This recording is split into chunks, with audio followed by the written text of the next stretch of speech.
always know. We always know which is the right way and which is the bad way.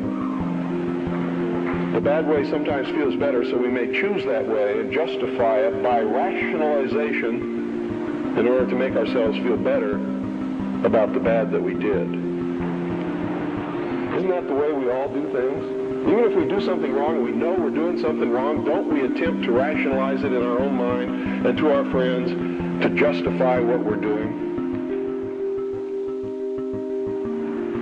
So I believe it's a great fallacy to set out to brand those whom we disagree with as being evil people.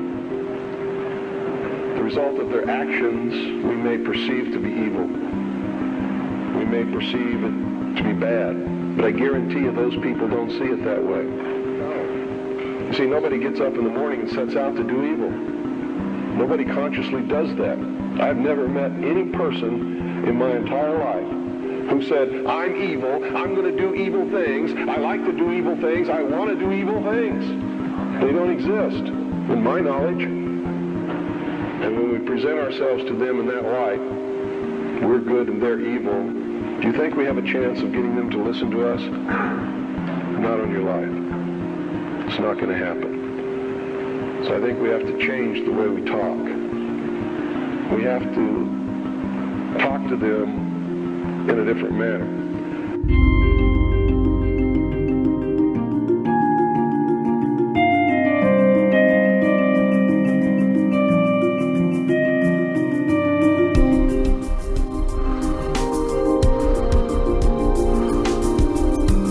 I've learned some things, and I think these things need to be passed on to you.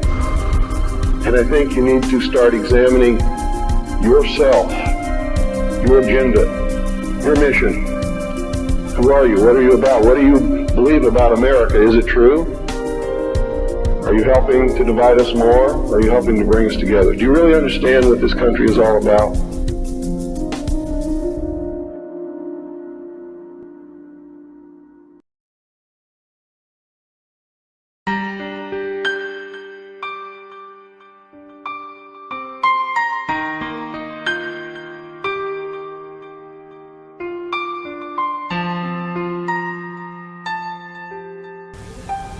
How many of you in here are Christians?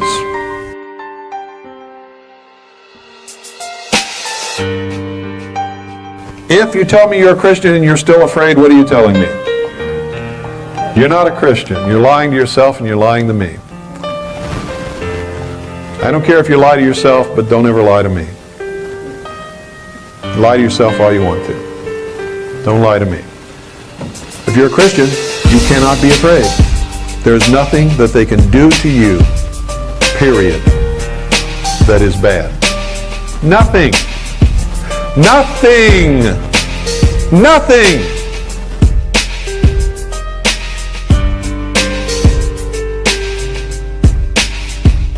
That's why I'm the most dangerous radio host in America. That's why I'm the most dangerous thing that's ever come along to these people in their entire history, because I am not afraid of them. I don't care if they kill me tomorrow. I'm going to do as much damage to them and expose them for what they are for as long as I'm living. And you know what else? And in doing that, it sort of protects me, because if they come along and kill me tomorrow, what are you all going to believe?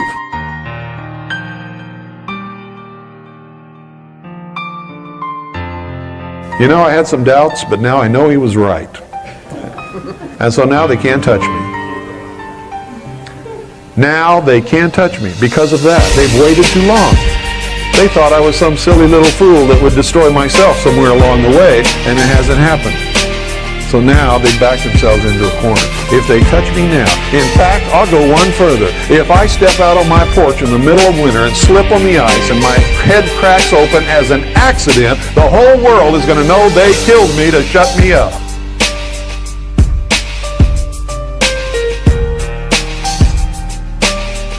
You see, what is it when you're afraid of somebody? Let me put it a different way that you will all understand. Let me bring it home to you. You can't fight this battle if you're afraid of the enemy. He's already beaten you if you're afraid. You're whipped. You're finished. You can't fight the battle if you're afraid of the enemy. You can't do it. If they walked in here right now and put a gun to my head and said, we're going to shoot you,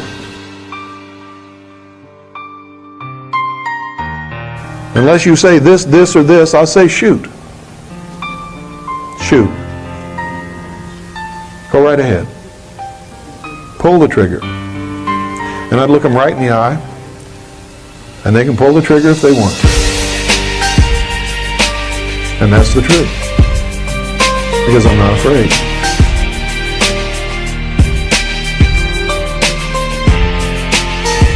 See, I believe in God. And I've learned in my life that if I'm doing the right thing, God's going to take care of me.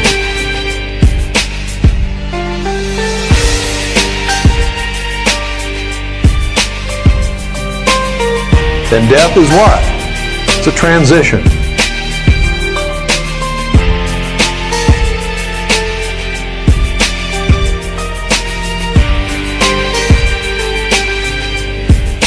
They can't kill me.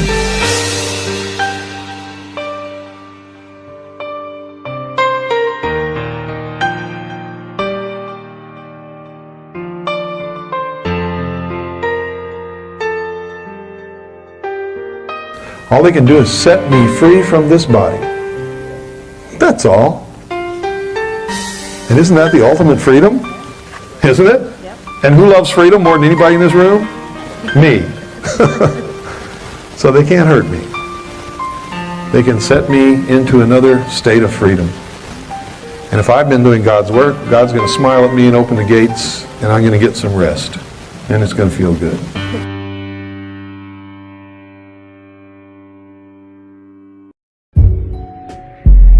I am an American patriot. I have served my country for most of my life. I served honorably in the United States Air Force and the United States Navy. I was a patrol boat captain in the harbor of Da Nang and on the Qua Viet River attached to the Office of Naval Security and Intelligence headquartered at Camp Carter in the Vietnam War. I was presented the Navy Achievement Medal with the V for Valor and the Navy Commendation Medal with the V for Valor for service in the war. Not one man under my command was ever wounded or killed while he remained under my command, and I engaged the enemy more than any other boat on the river or in the harbor. I had planned to make the military my career. Needless to say, I could no longer pursue that course. What I thought I had been serving was not at all what I was really serving. I left the Navy with an honorable discharge on December the 11th, 1975. I have spent the last 24 years of my life researching and exposing the treason within our government, and make no mistake about it, ladies and gentlemen, it is treason. I wrote a book entitled Behold a Pale Horse, published an exposure of the Oklahoma City bombing entitled Oklahoma City Day 1 by Michelle Marie Moore. I publish a national newspaper entitled Veritas, and I host a worldwide broadcast which began on May 4th, 1992, entitled The Hour of the Time. I reminded the American people who had forgotten what all of these things were. I told them the truth about the philosophies of the New World Order. I exposed them.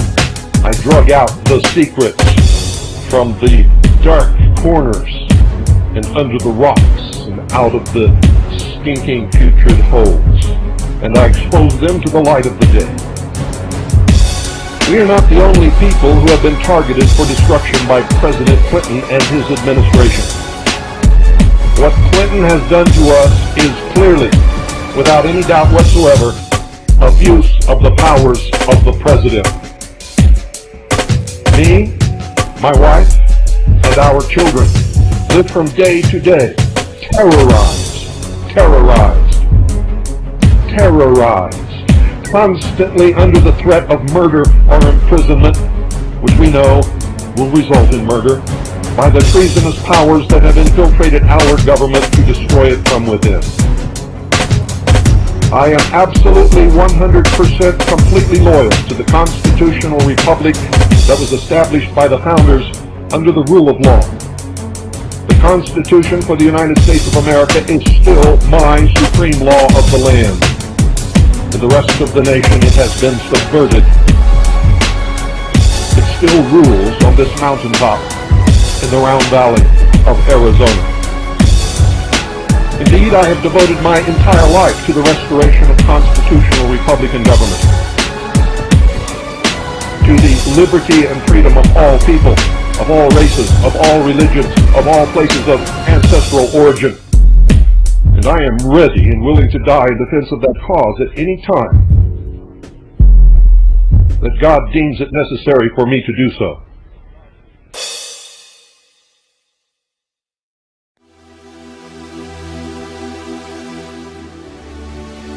What has to happen to you? And how long is it going to take all of you to understand that if we all stood up together and said, no, get back in your cage, you can't fool us any longer, we know what the law is, we know who you are, we know what you're trying to do, we know that you are in subversion, executing treason, and it's over. And ladies and gentlemen, what would it take to make you understand that if we all did that in concert, it would really be over? And no one would be injured, not even with a tiny scratch. Because they're cowards. They wouldn't even think of attempting to overcome a whole people who stood together. But you see, I know that won't happen. I know human nature, and I have studied history well. Most people are cowards, have always been cowards, will always be cowards, and they will hide and whimper and wail and gnash their teeth and cry, waiting for those of us who are not cowards to do something on their behalf. And we will, as we have always done throughout the history of the world, we will, but let me ask you this. In light of that, why will we? Why have we? And what are you going to do to us when it's all over?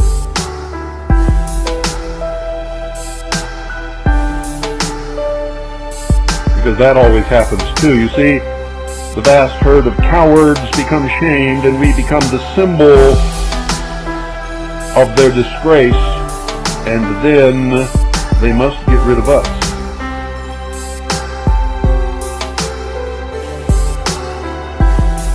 I'll tell you why we do it. Because we have a spiritual motivation that most of you cannot and will not ever understand. We do it out of love. We do it for our children and your children and all of the future generations of the world, which we refer to as our posterity. And we really don't give a damn what happens to us.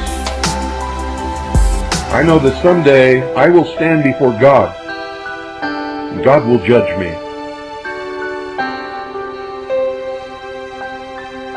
And all that I hope for in this entire world is that when it happens, He will not have to say anything, bad or good, just smile. And if that happens, I will be enthralled throughout eternity.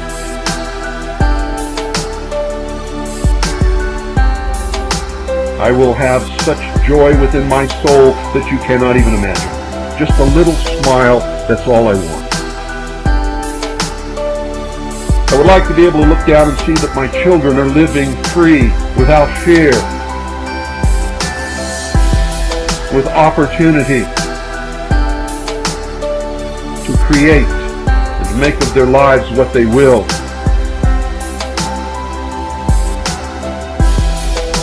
Ladies and gentlemen, all I want, or all I have ever wanted you to be, is honest, committed, caring, loving, and understanding that there are those in this world who cannot love themselves, much less love you, and therefore will try to hurt you and me and our children and our world, and those people we must oppose and fight. You cannot have peace, love, and understanding with those kinds of people, because to do it would mean your destruction.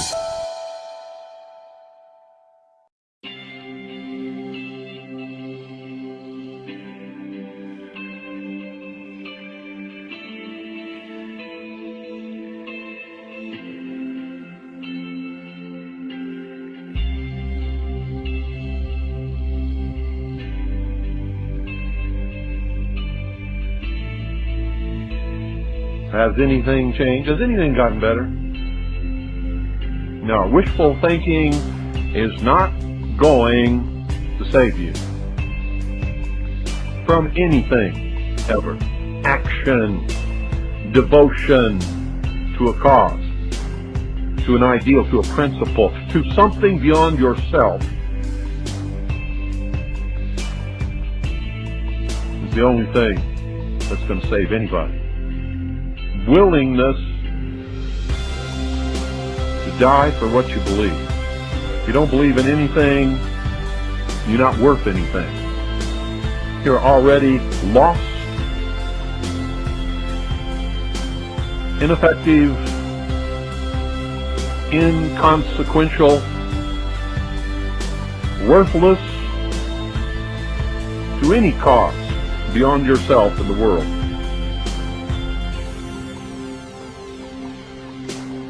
You must believe in something. You must adhere to something. Something must be so important that it's more important than you, and you must be willing to die for it. You must understand, ladies and gentlemen, what things are all about. Because if you don't fit in anywhere.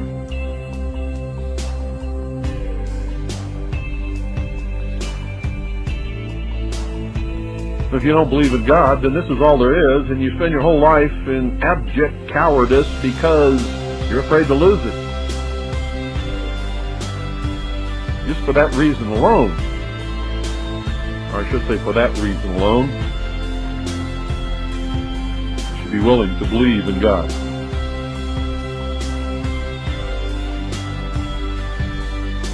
Just so, the end of this life isn't the end of everything. Whether it is or not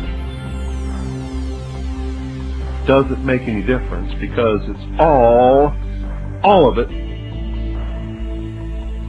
a state of mind.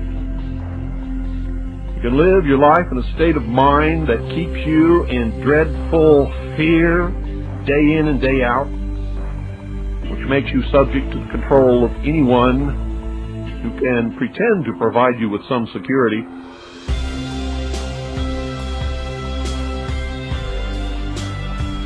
You will not be the master of your fate, but the subject of others' actions. There's a big difference between those two. I don't want to be the subject of anybody else's action. I want to be the master of my fate. I want to live in freedom.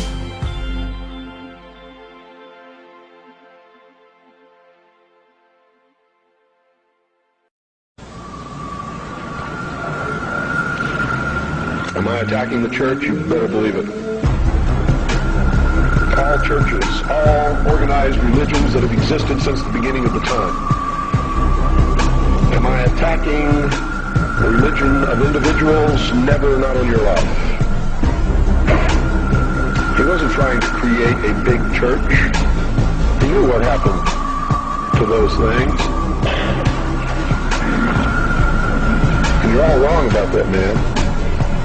You say you shouldn't get angry. You shouldn't curse. You shouldn't do things that upset other people, because that's what Jesus spent his whole life doing. He threw the money changers out of the temple. Don't you think that made some people angry? Don't you think it was rude to walk up to somebody's place of business, smack them in the mouth, grab their table, and throw it out the door? What about the time he cursed the fig tree? And the pious Christians sometimes make me very angry. They don't even know Christianity. They don't know the man they're following. He was a revolutionary. He was a dangerous man. And by God, so am I. And so should you be.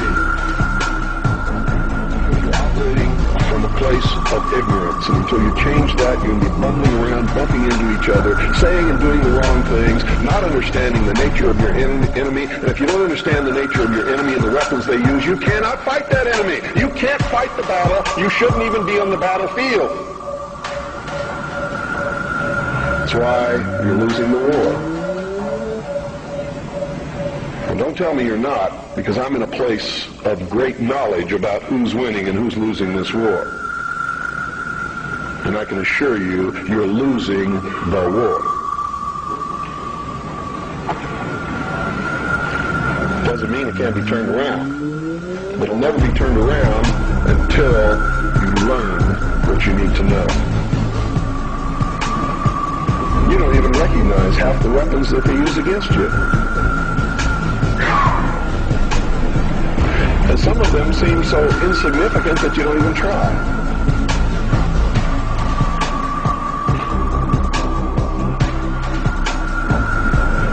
Every time any church gets control of government, the people suffer. It has always happened.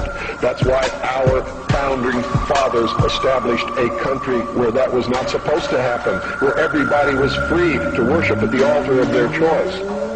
And if you think they were all of one mind, you better think again. How many religions of the Protestant group do you think existed in this country when our founding fathers put together the Constitution? Over 1,500 different groups, all claiming they were right, teaching a different dogma, quoting Scripture to justify what they said, and everybody else was going to hell. So don't give me this Christian nation bullshit, because that's what it is. This nation reflected Christian values because the people who made up the government in the early days were Christian. But none of them agreed with each other, and they still don't today. They very seldom ever have. What do you mean by Christian? Seventh-day Adventist? Branch Davidian? Need to do some serious evaluating, some very serious checking out of agendas. If you really want to take over the government and make it a theocracy, because I'm going to tell you exactly what's going to happen if you do that.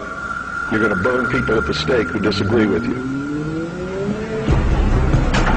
If that happens, I'm going to have to take up arms all over again. And so will many of you, because you're going to be persecuted. You see? Because whichever one controls the government, you're going to have to conform to that teaching, and if you don't believe in it, you're a heretic. Do you understand what I'm talking about? What is our common bond truly? Freedom! Freedom! Without freedom, you can't be a Christian no matter what denomination you belong to. It means you have to let other people be free, even if they disagree with you. You must publish only documented fact. And you must stay away from printing articles from people who will not document as fact what they put in their articles. That's why my broadcast scares the hell out of socialists.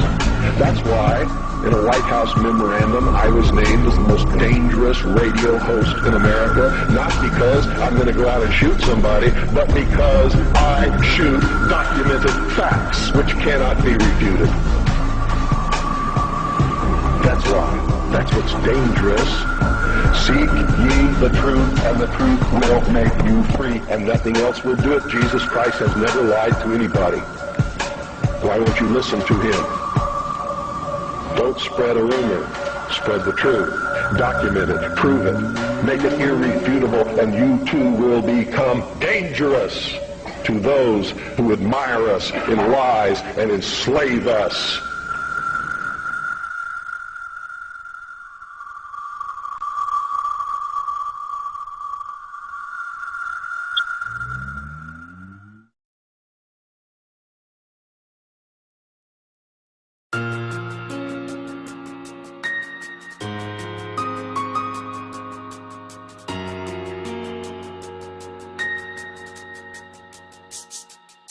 Life is a continuous confrontation with forks in the road.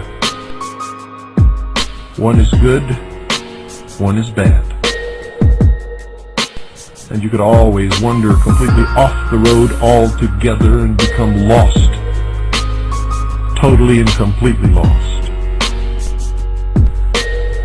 If you take the wrong fork at one of these junctions, there is always the opportunity at the next fork to get back on track. But it is a constant battle within ourselves. You see, I have studied this concept for many, many years, and I have to tell you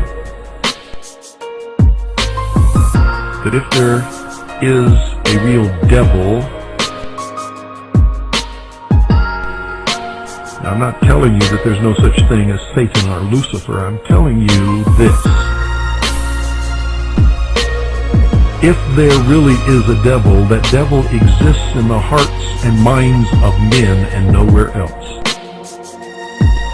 Nowhere else. For if you take man out of the equation, evil ceases to exist. And there is left only the laws of the universe and the balance of nature.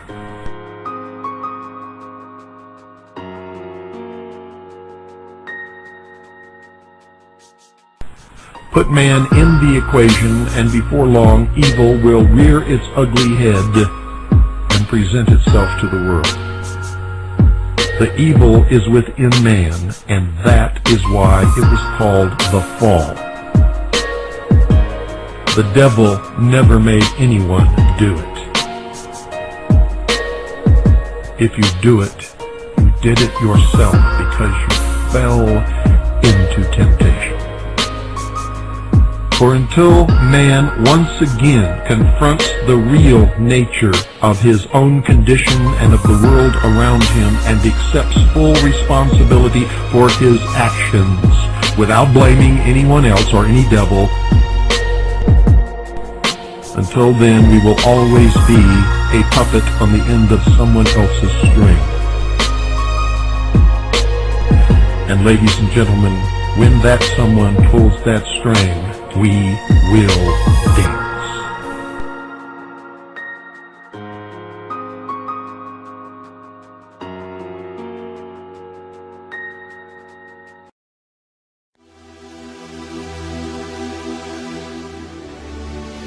What has to happen to you?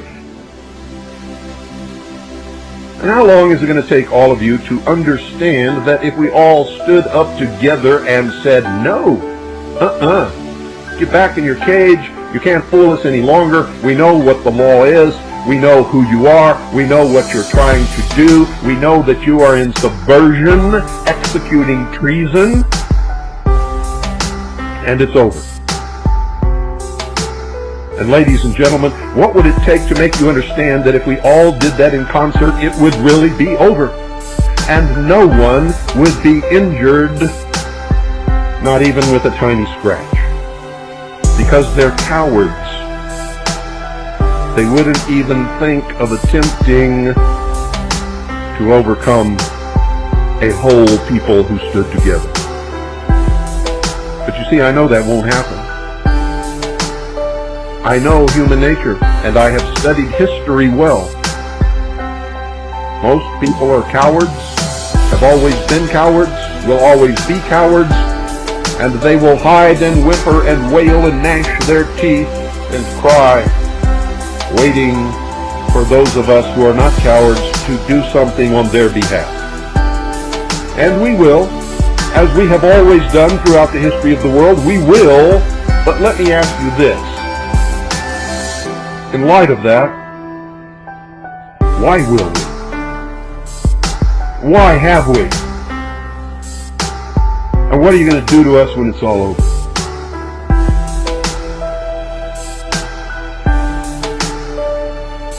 Because that always happens too. You see, the vast herd of cowards become shamed, and we become the symbol of their disgrace, and then they must get rid of us.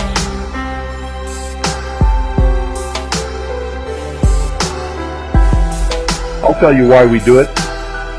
Because we have a spiritual motivation that most of you cannot and will not ever understand. We do it out of love. We do it for our children and your children and all of the future generations of the world, which we refer to as our posterity. And we really don't give a damn what happens to us. I know that someday I will stand before God, and God will judge me.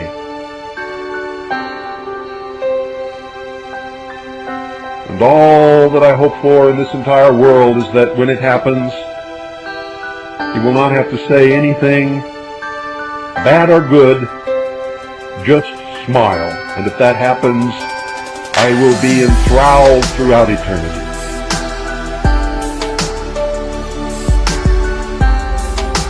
I will have such joy within my soul that you cannot even imagine. Just a little smile, that's all I want. I would like to be able to look down and see that my children are living free, without fear, with opportunity to create and make of their lives what they will.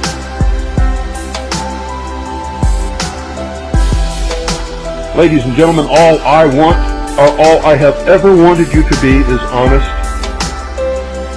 committed, caring, loving, and understanding that there are those in this world who cannot love themselves, much less love you, and therefore will try to hurt you and me and our children and our world, and those people we must oppose and fight. You cannot have peace, love, and understanding with those kinds of people, because to do it would mean your destruction.